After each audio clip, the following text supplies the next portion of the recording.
महाकुंभ हादसे को लेकर मुख्यमंत्री योगी आदित्यनाथ ने विरोधियों पर हमला बोला है। समाजवादी पार्टी और कांग्रेस में सनातन विरोधी प्रतियोगिता चल रही है, यह मुख्यमंत्री योगी आदित्यनाथ द्वारा कहा गया और कहा कि अखिलेश यादव का सनातन विरोधी चरित्र जो है वो उजागर हो चुका है। महाकुंभ के खिलाफ दुष्प्रचार फैला रहे हैं अखिलेश यादव और उसे बंद करना चाहिए। अखिलेश यादव का बयान शर्मनाक बयान है, सनातन विरोधी झूठ का रिकॉर्ड बना रखे हैं। सनातन के खिलाफ कुछ लोगों ने सुपारी ली है, हादसे की जांच जारी है। विपक्ष लोगों को गुमराह ना करे, वो गुमराह करने की कोशिश कर रहा है। सनातन धर्म के खिलाफ सुपारी लेकर के षड्यंत्र करने वाले तत्वों के द्वारा लगातार शरारत पे शरारत करते हुए झूठ के और असत्य के नित नए प्रतिमान भी गढ़े जा रहे हैं।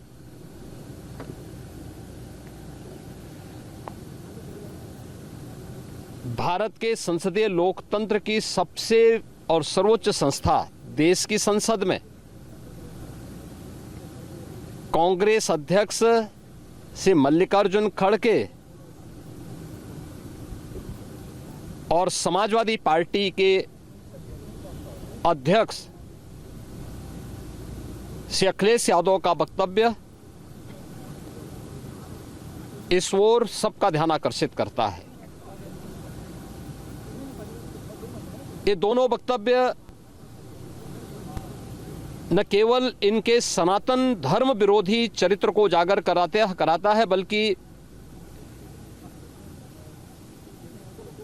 इनकी उस गिद्ध दृष्टि की ओर भी सबका ध्यान आकर्षित करता है जो लगातार इस महाकुंभ के खिलाफ पहले दिन से दुष्प्रचार कर रहे हैं।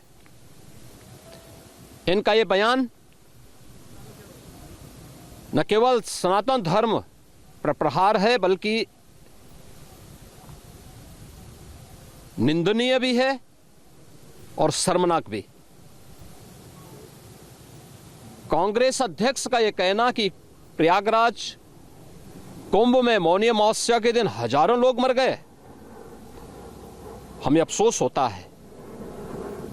एक इतना वरिष्ठ नेता, कांग्रेस देश की जो सबसे पुरानी पार्टी है, उसके अध्यक्ष से अपेक्षा की जाती है कि वो एक मर्यादित बयान देश की संसद में रखें,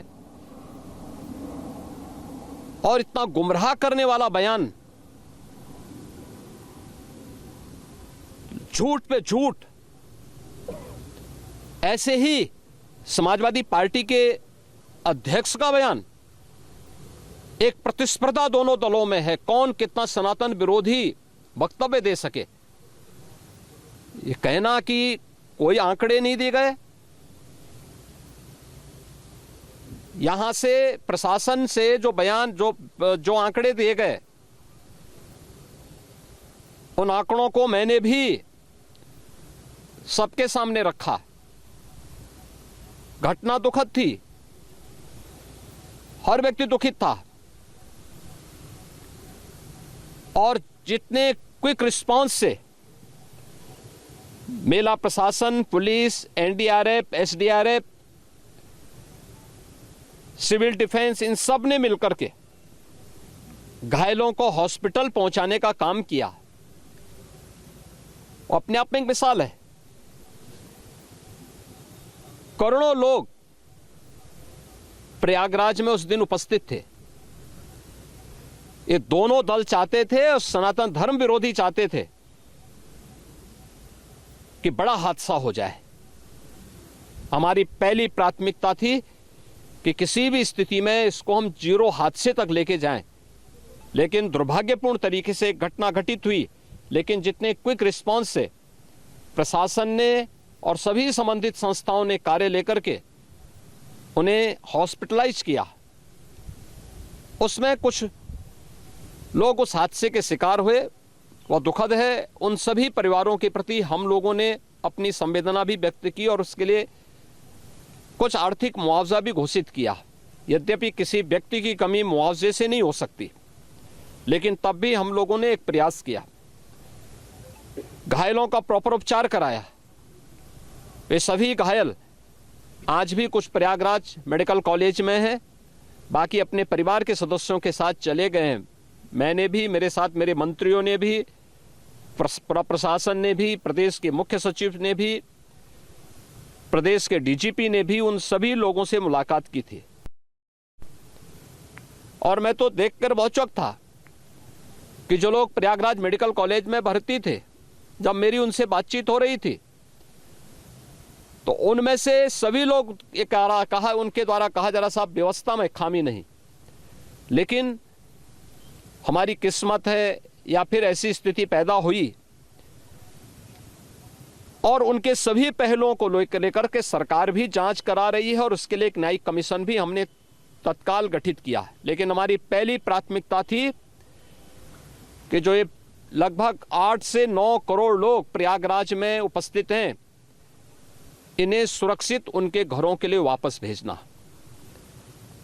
इन दोनों दलों और सनातन धर्म विरोधी उन सभी लोगों के वक्तव्य, जो लोग ये गुमराह करने वाले वक्तव्य दे रहे हैं कि लाखों लोगों ने स्नान नहीं किया, सरासर गुमराह करने वाला है।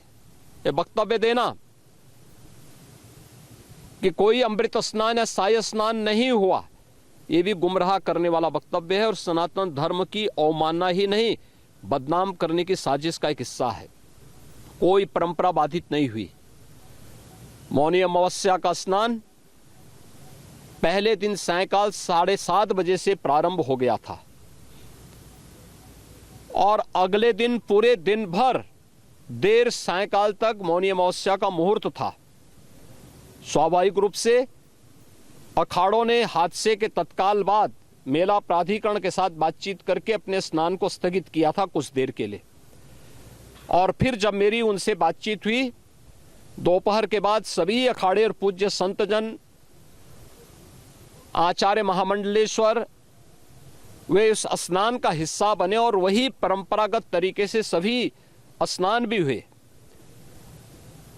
इस महाकुंभ में 3 अमृत स्नान थे, मकर संक्रांति, मौनी अमावस्या और बसंत पंचमी। इन तीनों में अमृत स्नान हुए जिसमें सभी अखाड़े भागीदार बने। पौष पूर्णिमा से आयोजन प्रारंभ हुआ। समाजवादी पार्टी के अध्यक्ष का यह वक्तव्य भी कि सरकार ने 100 करोड़ की घोषणा की थी, मुझे लगता है कि उनको बयान थोड़ा पढ़ना चाहिए। न्यूज नेशन अब व्हाट्सएप पर खबरों की ताजा अपडेट के लिए न्यूज नेशन के इस QR कोड को स्कैन करें।